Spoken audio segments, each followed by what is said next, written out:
गाड़ी चल चुकी है 60,160 kilometres and I tell you गाड़ी 60,000 चलाने के बाद what is my experience of the Jeep Compass Night Eagle 2022 model. Stay tuned.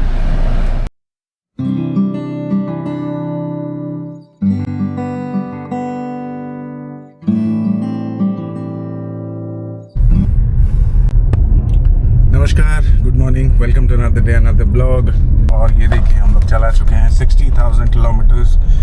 To be exact 60,182 kilometres मैं अभी तक चला चुका हूँ मेरी गाड़ी में, which is the Jeep Compass Night Eagle 2022 model. 3 साल में 60,000 ऑन एन एवरेज और averaging around 20K per year. तो इसके हिसाब से this is going to be review of 60,000 kilometres for my Jeep Compass. तो overall I am very satisfied with this car. 60,000 kilometre चलाने के बाद अभी तक प्रॉब्लम तो आई नहीं है. अगर भगवान की कृपा हो तो आनी नहीं चाहिए. I intend to drive for the next 40-50,000 1 lakh kilometre तो एटलीस्ट मैं चलाना चाहता हूँ कंपास को. देखना चाहता हूँ कि कैसे परफॉर्म करती है. ऑफकोर्स कुछ मेजर खर्चे आ सकते हैं, नॉट श्योर. क्लच प्लेट वगैरह तो चेंजेस होंगे ही, और क्योंकि इसके पार्ट्स कॉस्टली हैं तो मुझे लगता है कि वो थोड़ा सा कॉस्टली रह सकता है on the higher side. But देखते हैं, मैं आपको ये जर्नी आपको बताऊंगा कंपास के साथ कैसा रहता है. आपने पहले काफ़ी सारे वीडियोस में देखे ही होंगे. मैंने 2022 जुलाई 15 को ये गाड़ी खरीदी थी और इस जुलाई 15 को I completed 3 years of this car. And अभी तक जो मेरा एक्सपीरियंस रहा है वो आपके साथ मैं शेयर करने वाला हूँ. क्या ये अभी तक कुछ मेजर इश्यूज दे चुकी है या नहीं, वो सारे कुछ हम लोग डिटेल में डिस्कस करेंगे. और वैसे भी मेरे अलग से वीडियोस हैं ये सर्विस कॉस्ट वगैरह के, वो भी थोड़ा सा इंक्लूड होंगे यहाँ पे इस वीडियो में, because this is anyway different video altogether. So इसमें थोड़ा सा वो नुआंसेस भी रहेंगे जहाँ पे आपको थोड़ा सा उसके बारे में भी हम बताएंगे. जिस दिन मैंने इस गाड़ी को ख़रीदा था जुलाई 15 को, on July 16th I along with my 2 more cousins, we started on a trip to Bangalore and then to Kerala, Kozhikode. तो that was quite exciting. हम लोग पूरा फुल रोड ट्रिप पे गए थे. एंड सिंस इस गाड़ी का कोई 1,000-2,000 किलोमीटर में सर्विस नहीं होता है, द फर्स्ट सर्विस और बेसिक चेकअप जो हुआ था वो 5,000 में हुआ था, which was practically free. But still मेरे कुछ 1,000-2,000 खर्चे हुए थे. बट नॉन द लेस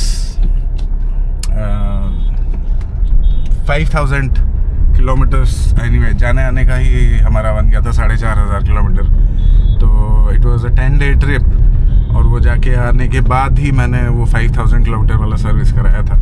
पहली बार हम लोग कंपास में we did a very long trip and it was very superb, specially on the road, on the highways. पूरा एकदम बाइट करके जाता है रोड में. So it doesn't give you any sort of misbalance, disbalance या कुछ भी. मतलब आपका कॉन्फिडेंस वो 100% ही रखता है हमेशा. आप स्लो चलाओ, फास्ट चलाओ.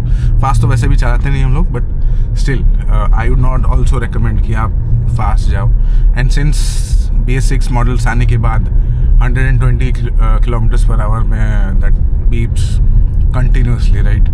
तो वो भी एक इरिटेटिंग फैक्टर है which does not allow you to go beyond 120 kilometres per hour. But still that was the first part of it. फिर आने के बाद जो सर्विस कराई थी मैंने, उसके बाद again I went on long trips. मैं फिर काफ़ी सोलो ट्रिप्स भी गया था, विच आई कुड नॉट और I did not record by the way. And वही mostly on the South India side. I used to go to Kozhikode and then Bangalore Kozhikode, Bhubaneswar too, specially starting from Bhubaneswar. तो वही मेजर ट्रिप्स ही रहे हैं South India में ही. Since it is a highway stretch, complete highway, right, NH16. So अभी तक मुझे कोई इशू नहीं आया है ऑन हाईवेज, स्पेशली इस गाड़ी में. मेंटेनेंस के बारे में बात कर लें तो इसकी maintenance obviously for obvious reasons it is costly and it justifies properly, right. Compass हमेशा से ही it has been a premium car. The quality of the body quality specially जो ये प्रोवाइड करता है इस प्राइस ब्रैकेट में, ऐसा I would say it can be compared with BMW X1. वो एक फैक्टर है. आप जिसको आप देख सकते हैं when you are comparing the quality of the driving factor भी काफ़ी उसी लेवल पे ही है. And since it is a monocoque suspension there is absolutely almost negligible body role.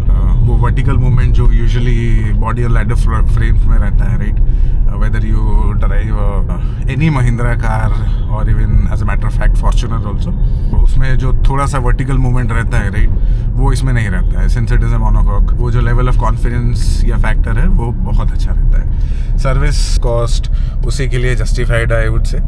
The quality of the body and the safety features that it provides with 6 airbags and the body, it is really nice. तो वो एक appreciable चीज़ है compass के बारे में. In terms of major खर्चे अभी तक बाय गॉड्स ग्रेस मेजर खर्चे कुछ हुए नहीं है मेरे. Finger crossed, I do not expect कि इतना खर्चा होना चाहिए. बट हाँ, एक चीज़ हम लोग एग्री कर सकते हैं, इसके body parts are quite costly, मतलब on the costly side obviously, since it is a premium brand, right? और क्योंकि Jeep itself is a premium brand, you are comparing with Mahindra और Tata जिसके premium top level cars are compared with Jeep Compass, right? Jeep का ही जो base variant है वो Compass है. So imagine, so Grand Cherokee, we have the Wrangler, which are very very costly, right? But major problem with them is that they come with petrol engines, which is definitely they're great 2-liter engines, but diesel होता तो बहुत मज़ा आता है. Diesel के buyers भी काफ़ी अच्छे होते हैं और सेल भी काफ़ी अच्छी होती है. दूसरा फैक्टर है कि वो रीसेल वैल्यू है, right. For lot of reasons this car is highly under valued in Indian market. पता नहीं लोग इसको इतना ज़्यादा अभी खरीदते नहीं है. इनिशियली जब आई थी तो बहुत क्रेज़ था, बट अभी they are going for different models like the Tata Harrier, Safari या MG. बट एक बात बता दूं आपको, रीसेल वैल्यू इसकी बहुत कम है. अभी recently one of my friends sold his jeep compass for the 2021 model and trust me, people were not even paying half the price that he bought for, which is very saddening, right. और गाड़ी का condition इतना अच्छा है, वो 4x4, wow. I am not sure, मैं तो सोच भी नहीं सकता हूँ मेरी गाड़ी कितने में जाएगी. और मैंने खरीदी थी आई थिंक 26 लाख में. आप सोच लो, आधा मतलब 13 लाख, और मैंने लोन लिया हुआ है. इमेजिन, एटलीस्ट प्रिंसिपल अमाउंट तो निकल जाए. I am not thinking of selling दो. अगर सेल करना ही हो तो definitely I post it here in the video and you guys can let me know. It's a BH number of course, so any state anyone can buy it. Cool. In terms of service के बारे में बात कर ली, ride quality के बारे में बात कर ली, हाईवेज ऑफ रोडिंग इतना ज़्यादा मैंने इस गाड़ी में किया नहीं है. It's 4x2 rear wheel drive है, बट इतना ज़्यादा मैंने इस गाड़ी में ऑफ रोडिंग किया नहीं है. बट जितना भी मैंने किया हुआ है, राइट, ख़राब रास्तों में and anywhere, muddy puddles and all, it has greatly performed. बहुत अच्छा परफॉर्मेंस है इस गाड़ी का. And since it is a manual, right, आपको जो फील करता है, right, you feel that thrust. आप जब गियर चेंज करके and you push that accelerator, right, that thrust वो मैनुअल में ही पता चलता है. और मेरी गाड़ी मैनुअल है. Major problem that I have faced till now is my left leg, specially traffic conditions. Specially आप अगर बैंगलोर टाइप्स ट्रैफिक में चलाओगे, राइट, आई वुड रेकमेंड कि आप जीप कंपास मैनुअल तो चलाओ ही मत. It is very difficult. Clutch इसका वैसे भी थोड़ा सा ऑन द हेवियर साइड है, और इसका gearbox even though it is smooth, आपको वो क्लच का feeling when you pressing your left leg all the way down, right, वो फीलिंग बहुत हैवी होता है. That gives you a little discomfort sometimes when there is lot of back and forth gears in heavy traffic, bumper to bumper traffic में. लेकिन personally मुझे manual ही पसंद है. और थोड़ा सॉफ्ट होता तो अभी तो नए कॉम्पास में I think they are giving electronic steering. मेरा वाला हाइड्रोलिक स्टीयरिंग है, हैवी ही है, but electronic steering are quite light on your arms and wrist and all, so it will feel good. तो आप चाहो तो ये ले सकते हो. I would recommend the automatic though. दूसरी और फाइनल चीज़ होगी कि इसकी जो सर्विस नेटवर्क है, right, it is not evenly distributed except tyre 1 cities. You will see इसके सर्विस सेंटर्स होते हैं specially on the at the capital cities, और किसी कैपिटल सिटीज़ में तो होते ही भी नहीं है। So all over India I would not say it is evenly distributed. जैसे कि फॉर एग्जांपल ओडिशा में it is only in Bhubaneswar that you'll find a Jeep service, और जो बाहर रहता है peripherals in and around Bhubaneswar they will come here. और अगर बॉर्डर में रहते हो और किसी दूसरे स्टेट का कैपिटल नियर बाई है या जीप शोरूम नियर बाई है, then you cross the border and go there. This is the Scorpio and by the way यही एक डीमेरिट है जीप का। और प्लस अभी सेल इसके मैं रिसेंटली देख रहा था, it is not more than 1000, hundreds में ही इसके सेल होते हैं। It's getting difficult for Stellantis to survive in the Indian market, even only if the major survival factor I would say कि unless until they come up with a brand new product जो कि customer लेना चाहे with a very good price point, तब तक के लिए I think Stellantis का थोड़ा सा difficult हो जा रहा है इंडियन मार्केट में, but still और Stellantis owned काफ़ी सारे कंपनीज भी बहुत difficult situations में हैं अभी, given that they have been manufacturing really great cars. I would say कि they should adapt to the recent changes of the market.